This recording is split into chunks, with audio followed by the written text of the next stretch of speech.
Atölye Masal YouTube kanalından herkese merhabalar arkadaşlarım.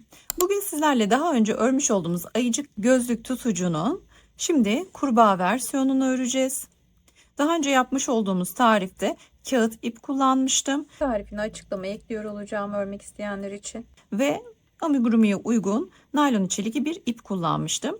Şimdi yine naylon içerikli bir iple öreceğimiz bir ürün olmuş olacak. Bu ürünleri hem gözlüklerinizi koymak için kullanabileceksiniz, hem minik aksesuarlarınızı toparlayıcı olarak kullanabileceksiniz. Bugünkü videomuzda öreceğimiz üründeki farklılık ise gözlüğünüzü üst kısmında takıp alt kısma da mini eşyalarınızı depolayabileceğiniz, düzenleyebileceğiniz bir aksesuar olması. Yarım saatte kolaylıkla örüp tamamlayabileceğimiz bir ürün arkadaşlar. Ölçülerini de verelim. Ölçülerine geçmeden önce de kanalıma ücretsiz abone olarak yeni tariflerimden haberdar olabileceğinizi belirtmek isterim. Bildirimlerinizi açın ki anında haberdar olabilirsiniz. Ölçülerini de vermiş olalım. Daha önce yapmış olduğumuz kağıt ipli olan çalışma yaklaşık 20 santim. Bu minik ürünü ölçüsünü çok merak edenler var. Onlar için de vermiş olayım. 10 santim arkadaşlar ölçüsü. Şöyle kulakla yaklaşık 6,5 santim oluyor. Yani minik bir üründür. Şöyle kıyaslamasını da yapalım.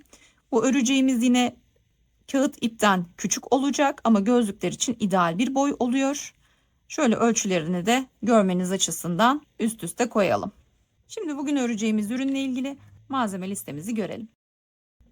Kurbağa gözlük tutucuda kullanacağım ip naylon içerikli amigurumiye uygun dediğim ip bu arkadaşlar. Ben bu ürünümde 2 kat kullanarak yaptım. Şöyle hem içerisinden çıkardım hem dışarısından 2 kat yapıp ördüm. Yine bu şekilde öreceğiz. Gözlerimiz 12 milim gözlerimiz var. İğnem, makasım ve tığım 6,5 numara 3,75 milimlik bir tığ kullanıyorum. Keçi kullanacağız yanak detaylarını vermek için. Şu şekilde siyah ipimiz var az miktarda ağız detayı için ve göz içinde. Şöyle alayım. Göz içinde krem rengi beyaz bir ip tercih edebilirsiniz. Buradaki ışık detaylarını vermek için. Malzemelerimiz hazırsa hadi gelin o halde örmeye başlayalım. İpimi 2 kat kullanıyorum ve zincir çekerek başlıyorum. Şöyle bir kilitleme yapıyorum.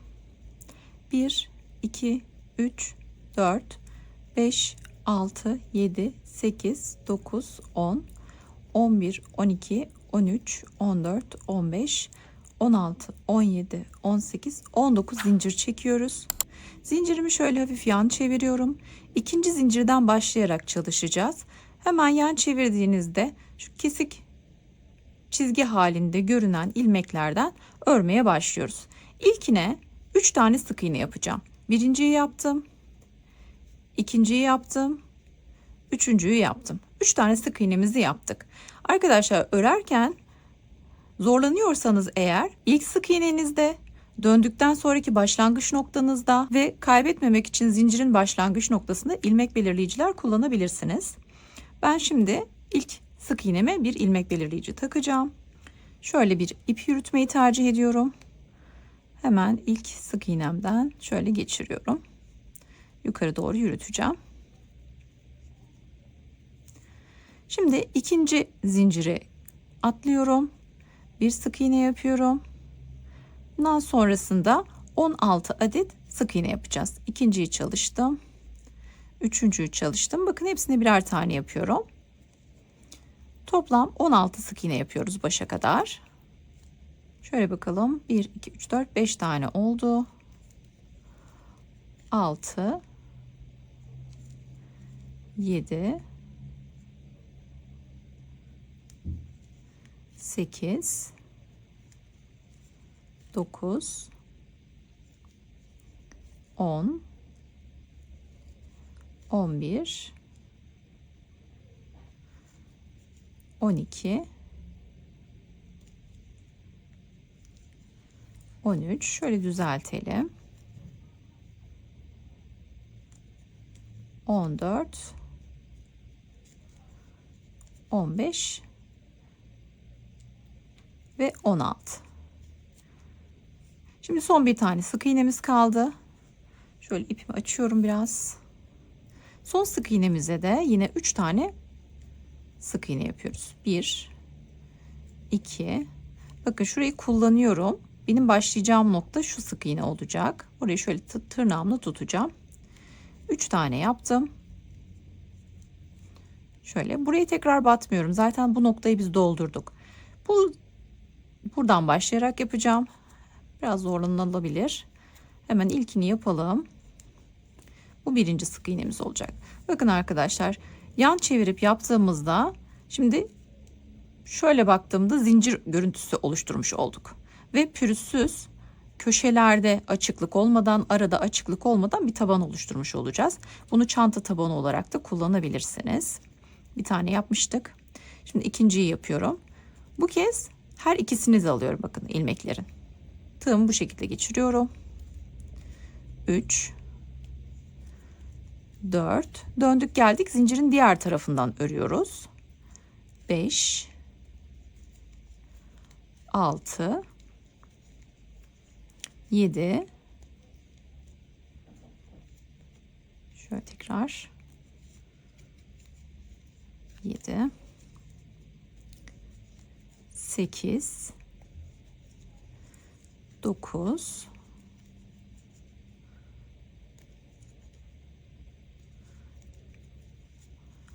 10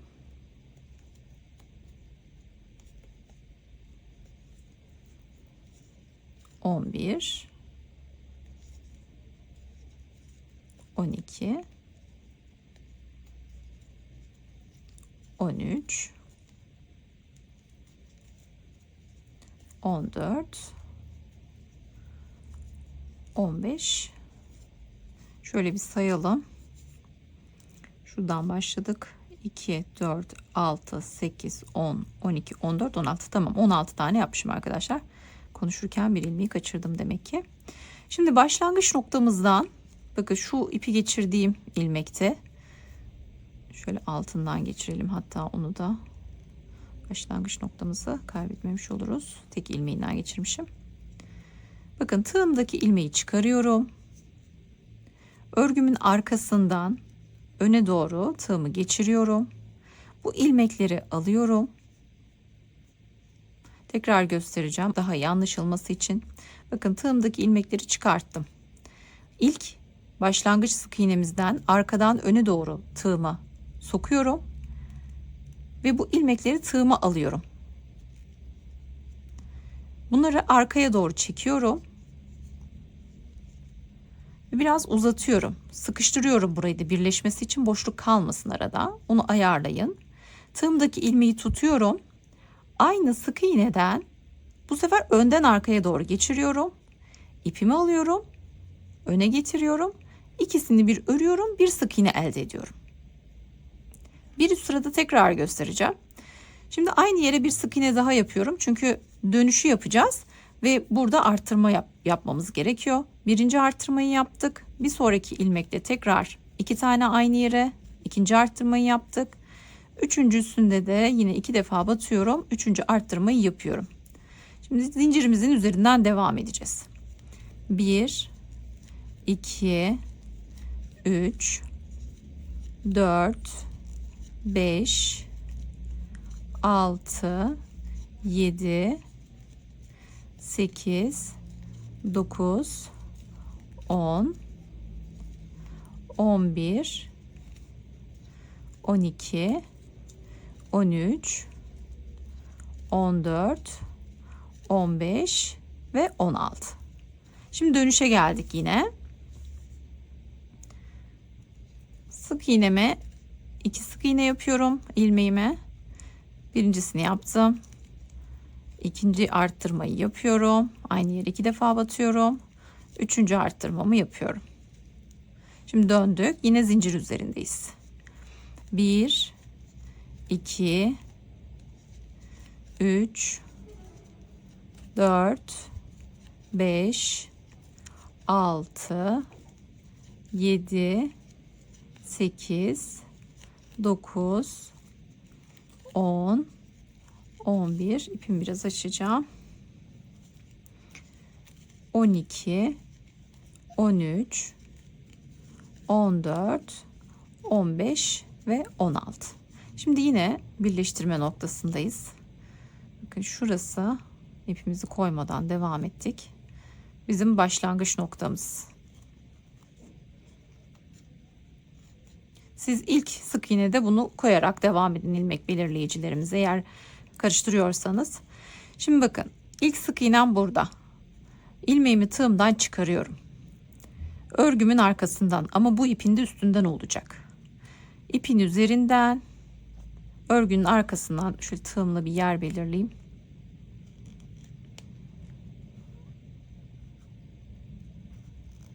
Şöyle her iki ilmekten de geçireceğiz. Evet. Bakın, arkadan öne doğru tığımdan çıkardığım ilmeğimi alıyorum. Bunları arkaya doğru çekiyorum. Sıkıştırıyorum. İpimi ayarlıyorum, ilmeğimin boyunu. Aynı yere batıyorum. Şöyle biraz daha alacağım.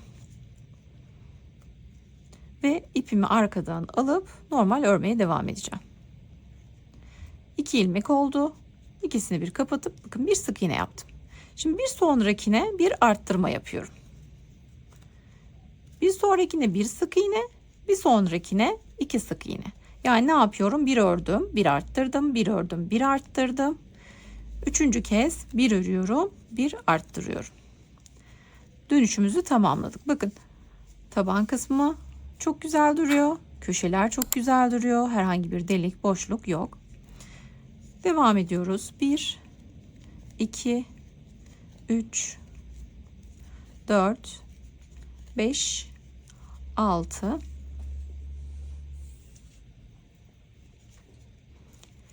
7, 8, 9, 10, 11, 12, 13, 14, 15, 16. 16 sık iğneyi tamamladıktan sonra bir örüyorum, bir arttırıyorum. Bir örüyorum, bir arttırıyorum. Bir örüyorum, bir arttırıyorum. 3 defa tekrar yaptık. Şimdi karşı tarafa geçtik. 1, 2, 3, 4, 5, 6, 7, 8, 9, 10, 11, 12, 13, 14, 15, 16. Hadi gelin bir defa daha yapalım. Tığımızdan ilmeği çıkartalım. İlk sık iğneyi kaçırmayalım. Bakın, aşağıya doğru düştüğünden dolayı şurayı kaçırma ihtimalimiz var. Sayımızın dengesiz olmaması için ona özen gösterelim.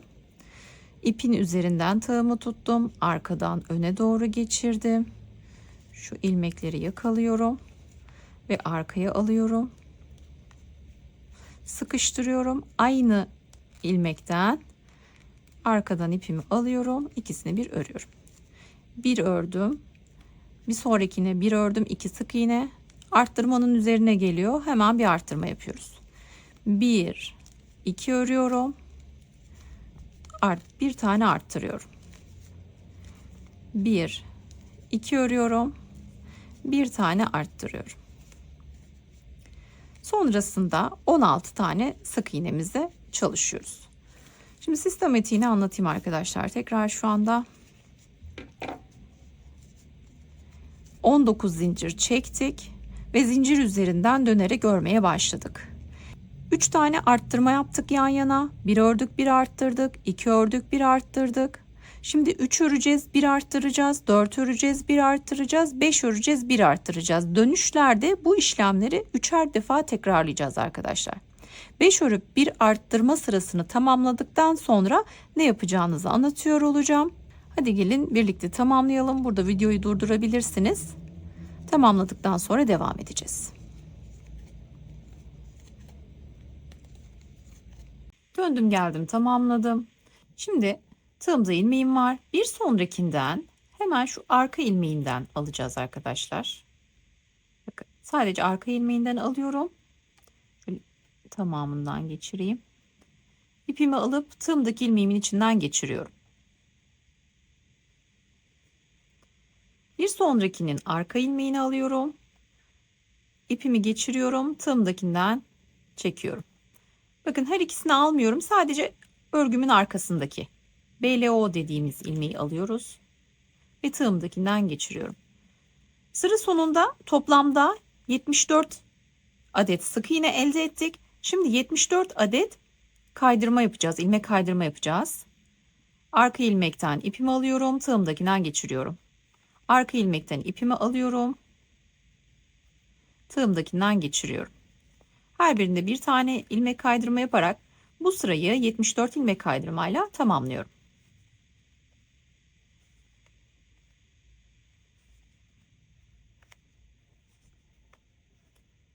İlmek kaydırmaları da tamamladık. Şimdi şu sonuncuyu da yapayım. Şimdi şöyle hafif örgünüzü hafif yan çevirin. Bakın şurada bir çizgi oluştu. Şimdi yine arka ilmekten alıyorum.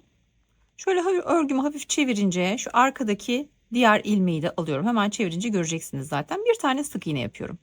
Şu arka ilmeği alıyorum. Çeviriyorum. Bir ilmek daha geliyor tığıma, onu da alıyorum. Bir sık iğne daha yapıyorum. Bakın şöyle çevirdiğimde hemen şu. İkisini bir alıyorum ve sık iğne yapıyorum. Bu sıramızı da bu şekilde alarak tamamlayacağız. 74 adet sık iğne olmuş olacak elimizde. Sonrasında göz yuvalarıyla devam edeceğiz.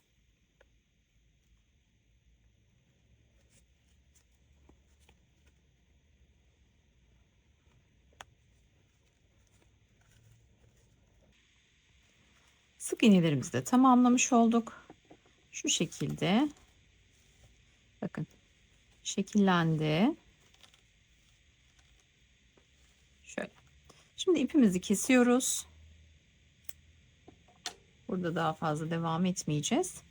Bakın ipimi tığımdan çıkarmıştım. Bu şekilde çıkartıyorum. Şimdi iğneme geçiriyorum ipimi.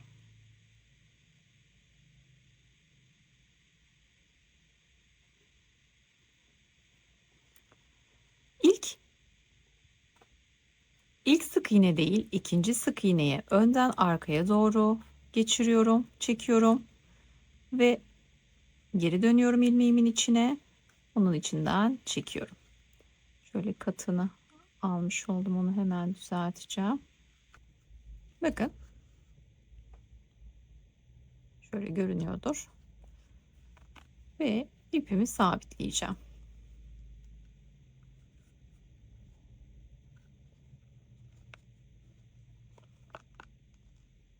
Bir düğümledim. Şöyle aralardan geçireceğim şimdi.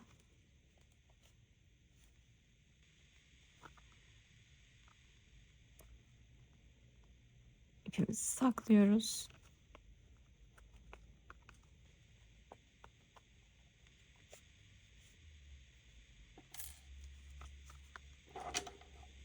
Şöyle kesiyorum fazlalığını.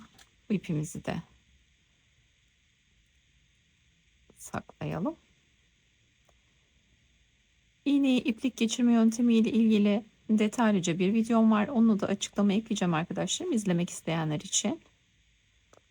Şöyle arka taraftan saklayalım bu ipimizi de.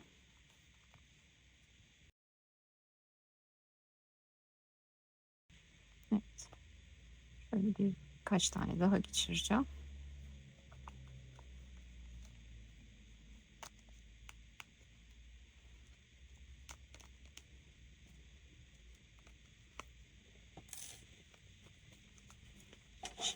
Şimdi bu ucu da kesebiliriz. Şöyle elimle şekillendiriyorum. Düzeltiyorum. Ben bu ipi iki katla çok yakıştırdım bu modeli arkadaşlar. Bakın bu şekilde dümdüz bir ilerleme yaptık. Birleştirme yaptık. Herhangi bir birleştirmede de göze batan bir nokta yok. Pürüzsüz bir birleşimle devam etmiş oldu. Şimdi göz yuvalarıyla devam edelim. Çift kat ipimi alıyorum yine. Şöyle parmağımdan, orta parmağımdan çeviriyorum. Çaprazı görüyorum. İpimi kilitliyorum ve sihirli halka yapmış olduk. İçerisine 1, 2, 3, 4, 5, 6 adet sık iğne dolduruyorum. Çekiyorum sihirli halkamı, kapatıyorum. Çok sıkmanıza gerek yok. Göz takacağız. Şöyle ilk sık iğnemden başlıyorum. Şu ipimi de arada yürüteceğim. 1, 2, aynı yere 2 tane sık iğne yapıyorum. Bir sonraki ilmeğimde yine aynı yere 2 sık iğne yapıyorum. Ve bütün ilmekleri 2 sık iğne yaparak bu sıramı tamamlayacağım. 6 sık iğnemiz vardı. Şöyle aradan alıyorum. Sayımızı toplamda 12 sık iğneye çıkarmış olacağız. Bakın 2, 4, 6, 8, 10, 12. Şöyle parmağımla düzeltiyorum.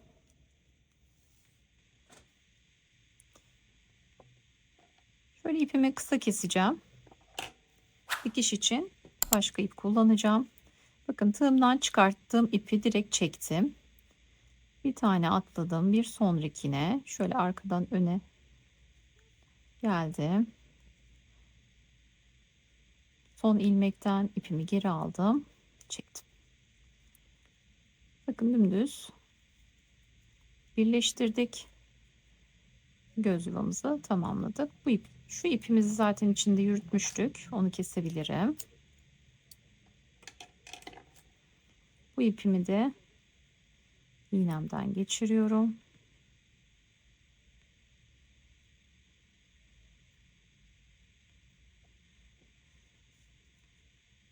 Ve şu şekilde aralardan saklayacağım.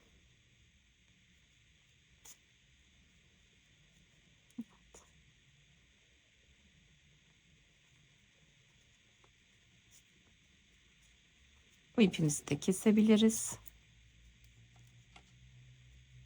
Şimdi aynısından bir tane daha yapalım.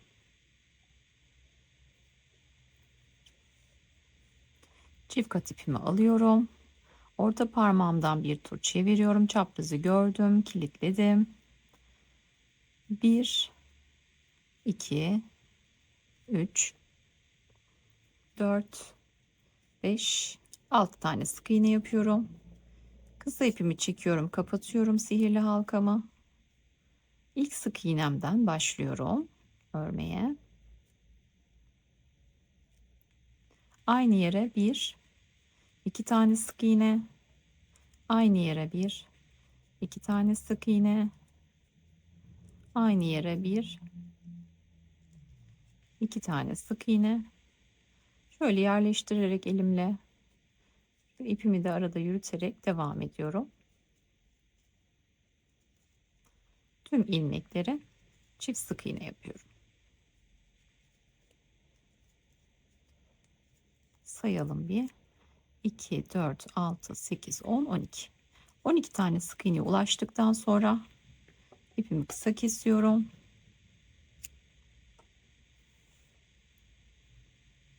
Tığımdaki ilmeği çıkartıyorum. Da tığ ile yapalım. Bir tane atlıyorum. Bir sonrakinden tığımı önden arkaya geçiriyorum. İpimi alıp arkaya çekiyorum.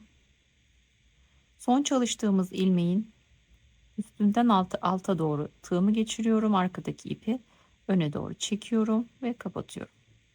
Birleştiriyorum.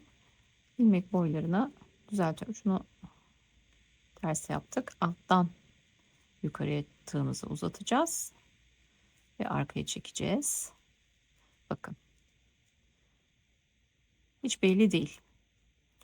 Şimdi iplerimizi keselim.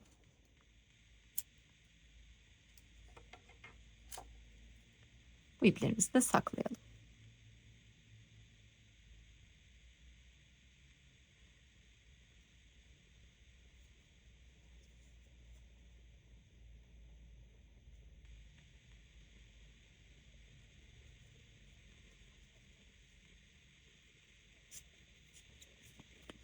Tamamlamış olduk. göz yuvası detaylarımızı. Şimdi gözleri takalım. 12 milimlik gözleri hemen sihirli halkanın merkezine takıyorum. Şu birleştirme yerlerini aşağıda bırakacağım. Diğerini de takalım.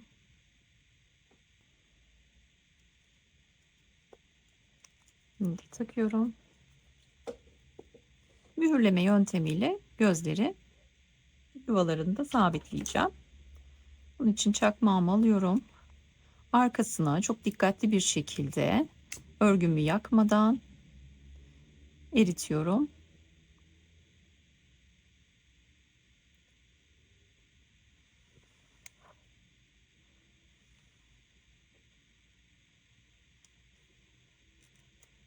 Ve bu şekilde sabitlemiş oluyorum. Diğer gözü de yapalım. Alevi örgünüze yaklaştırmamaya özen gösterin. Göz yakarken maske de tercih edebilirsiniz.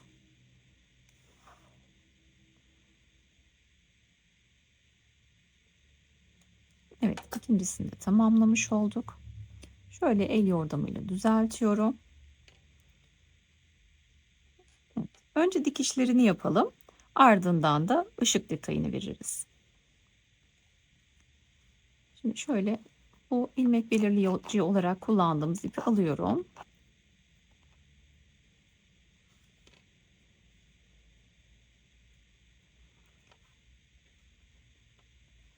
Şuraları kullanacağım.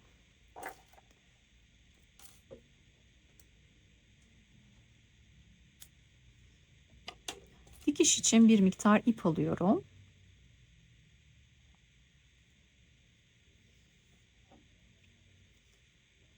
Önce ipimi sabitleyeceğim. Şöyle.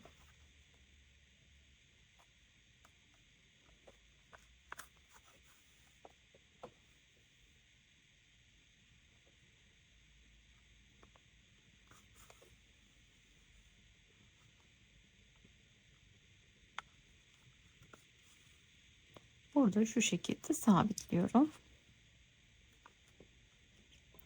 Daha sonra yüzü yerleştireceğim noktadan dikişine başlayacağım. Hemen yanındakine geçiyorum ve alt tabandan birleştiriyorum.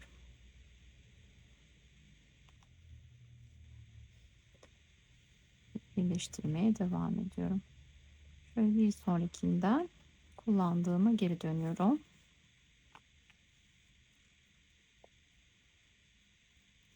Bir yanından bir sonraki ilmeğe geçiyorum. Bir göz yuvasından alıyorum. Bir tabandan alıyorum. Bu şekilde dikişini yapıyoruz. Şöyle hemen yanından arkaya geçirip sabitleyeceğim ipimi.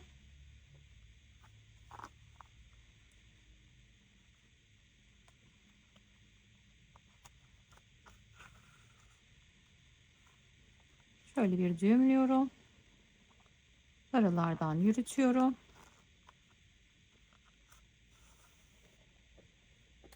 Ve ipimi kesiyorum.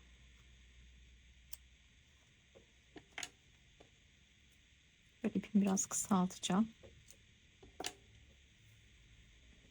Aynı şekilde diğer gözü de dikelim.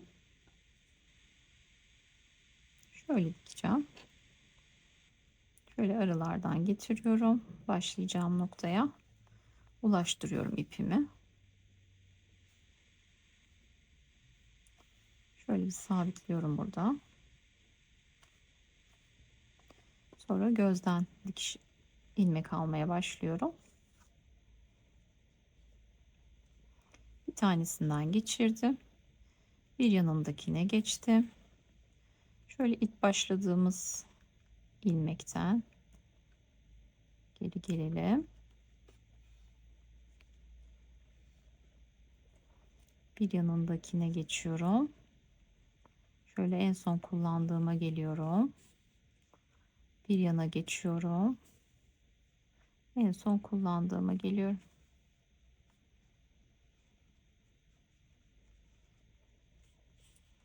şekilde dikiyorum. Şöyle kaydı. Geri gelelim. Bakın 1 2 3 4 sık iğne boyunca diktim. Yine bunu da aynı şekilde yapacağım. Şimdi dördüncü sık iğne de yeterli olacak. Bakın. Şimdi şöyle arkaya alıyorum.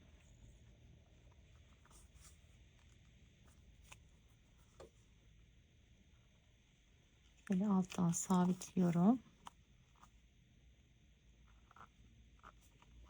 Aralardan geçirerek saklıyorum. İpimi kesiyorum.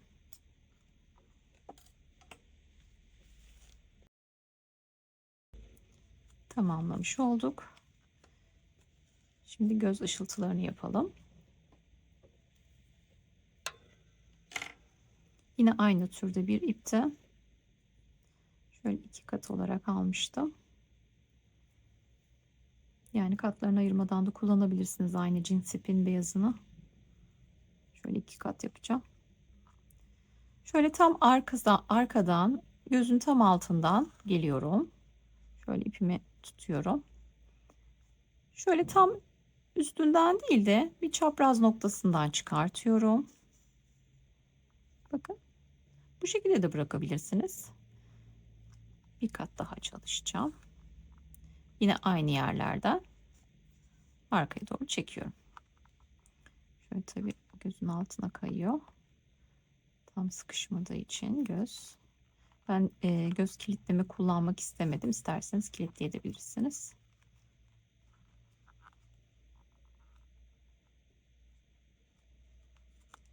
Bunu buraya yapıştırabiliriz. Tekstil yapıştırıcısıyla. Aklınızda bulunsun. Şimdi arkasını çeviriyorum ve düğümlüyorum.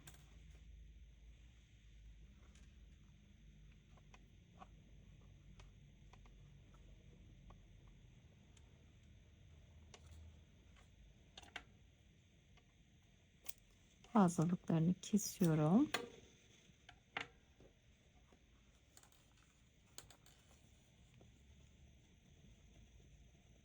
Uçlarını yine silikon yardımıyla ya da tekstil yapıştırıcısıyla yapıştırabilirsiniz.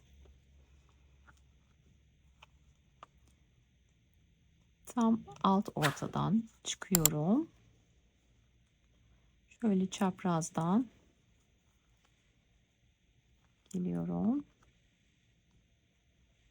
Bir tane daha.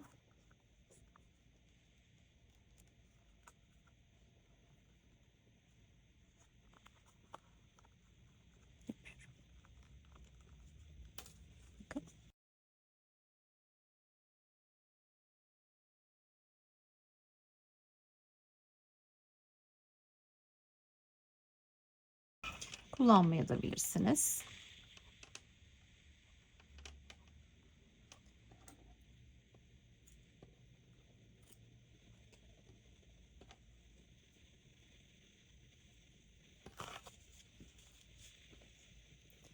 Tamamladık.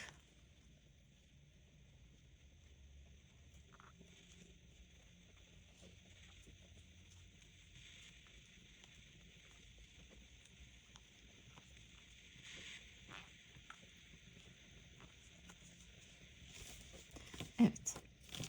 Şimdi ağız detayını çalışalım. Siyah renk ipimi alıyorum. Şöyle ben göz kararı ortalayacağım. Arkadan ipimi tutuyorum. Şöyle çalışacağım. Şu ortadan da geri geleceğim. İpimi alttan alacağım. Aynı yerden. Bir yanına kayıyorum. Şuradan ipin arasından sabitlemek istiyorum. Evet, tutması için tekrar ipin altından siyah ipimi alıyorum ve aynı yerden arkaya geçiriyorum. Bu şekilde çalışmak istedim. Yine ağız detayında istediğiniz gibi çalışabilirsiniz. Şöyle iplerin altından geçiriyorum ve düğümleyeceğim.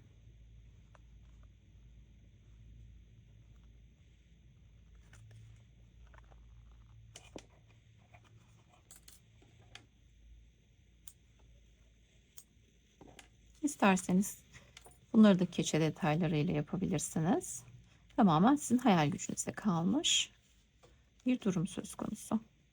Şimdi ben yanaklarını çalışalım.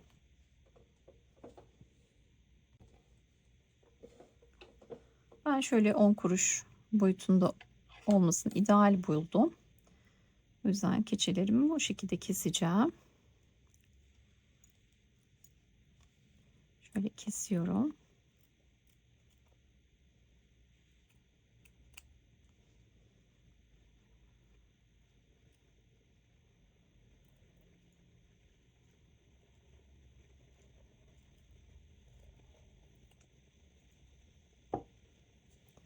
Bir tane daha keseceğim.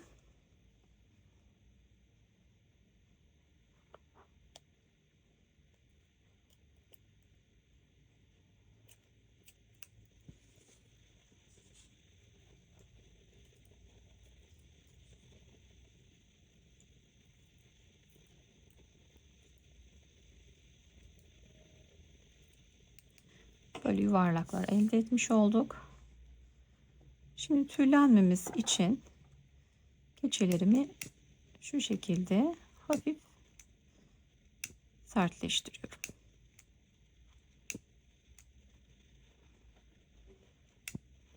Çok dikkatli olmanızı öneririm. Çok uzun tutmayın. Bu kadar dokundurup çekmek yeterli. Şimdi sıcak silikon yardımıyla ben yapıştıracağım. İsterseniz tekstil yapıştırıcısı da kullanabilirsiniz. Minik yapıştırmalar olduğu için makineyi çalıştırmadım arkadaşlar. Şu şekilde yapıştıracağım. Diğerini de hemen şöyle ayarlayayım. Şu zincir çekip birleştirdiğimiz yerden ortalıyorum. Hemen üstünden yapıştırıyorum. Bunu da şu şekilde göze de hizalı yapabilirsiniz.